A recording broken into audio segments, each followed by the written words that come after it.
Are we trapped in illusions? Is there a perfect version of everything we know? Could knowledge be something we already possess? And what if only the wise were fit to rule?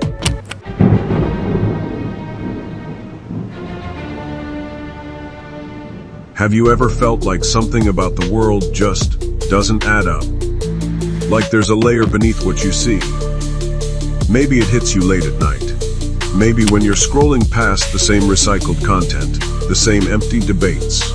Or maybe it's that nagging sense that most of what we're told to chase, money, fame and status, might be distractions from something more important. You're not alone. Thousands of years ago, one man asked the same questions. And instead of accepting the world as it was, he tore through the illusions to uncover what he believed was the truth. His name was Plato, and his ideas, they're more relevant now than ever. This isn't just about philosophy, it's about waking up. So if you've ever questioned the script you were handed, if you've ever sensed that truth is being filtered, diluted, or hidden, then maybe Plato has something to show you. Let's begin.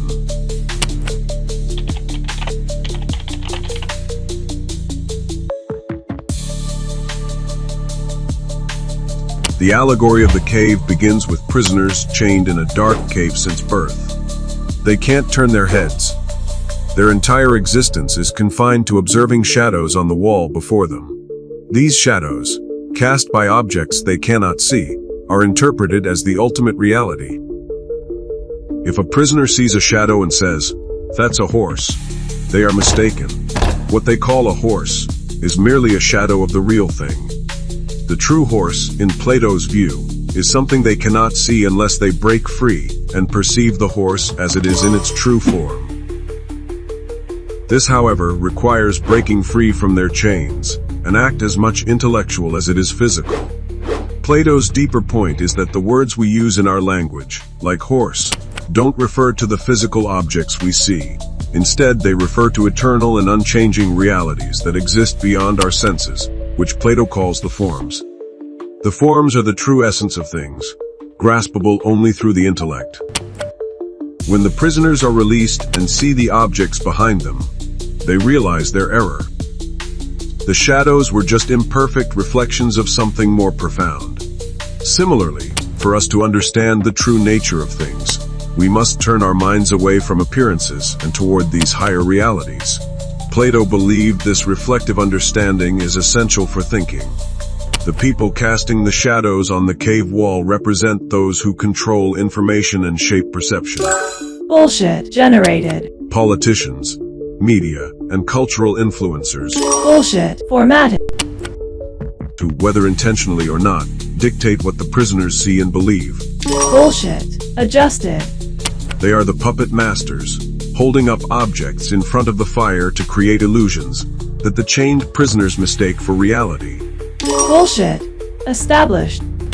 Some of them may be deceivers, fully aware that they are manipulating others, while others may simply be repeating the same illusions they were taught, never questioning the reality they propagate.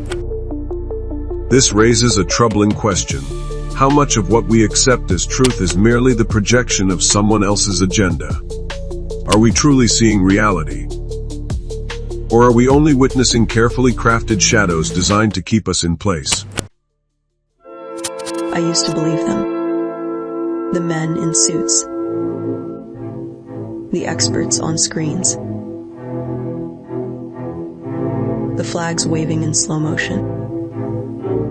I remember the first time I questioned everything.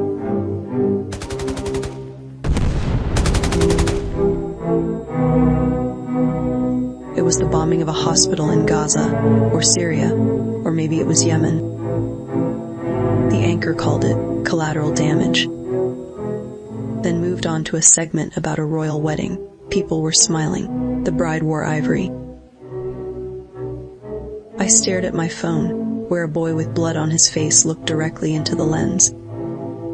Like he was waiting for me to say something. I couldn't do anything. Then the pandemic hit. Billionaires doubled their wealth while nurses taped garbage bags around their bodies. My mother, who always told me to trust authority, said it was all very complicated. I started to realize complicated was another word for someone is lying and no one wants to admit it. The masks weren't just on our faces, they were everywhere, on history, on news, on the shiny banners of freedom fluttering over drone strikes. I started reading about how companies own water, how cocoa farmers live in poverty while chocolate is priced like jewelry in Swiss luxury shops.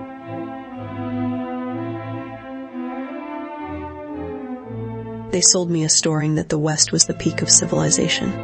But when I looked closer, I saw slavery. In the phone I hold, the food I eat, the clothes I wear. I saw cobalt dust on the fingers of children in Congo.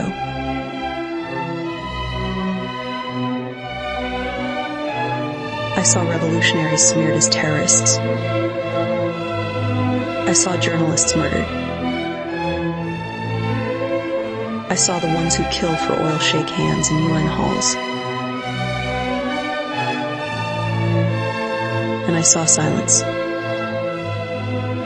Deafening silence.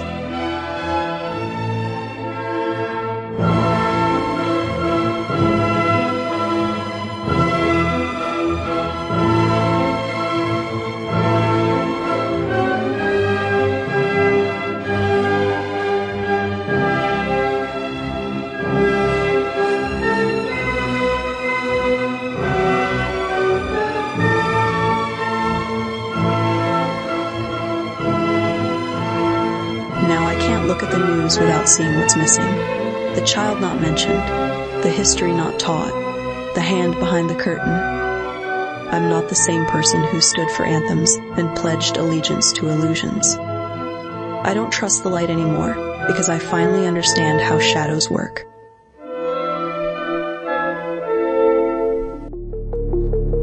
Plato's cave can be interpreted in different ways. Whether it's seeing through media narratives or trying to uncover the deeper truths behind the universe, the point is to pay closer attention to the world around us.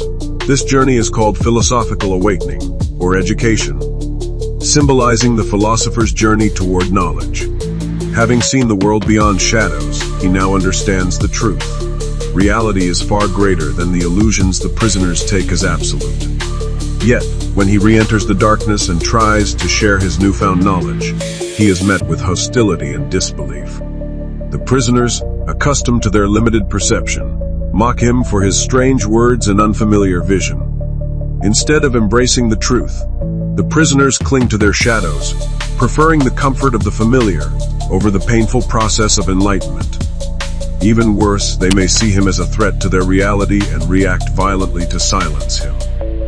This moment serves as a powerful metaphor for the struggle of philosophers, reformers, and truth-seekers throughout history. Those who attempt to enlighten society often face resistance, ridicule, or even persecution. It is not enough to discover the truth. The real challenge lies in helping others break free from their own illusions. What do you think? Is there any truth beyond the shadows, or are reflections all we ever know? I'm Franklin Blumenstein, your host at Framework. If you'd like to see more content like this, like and subscribe.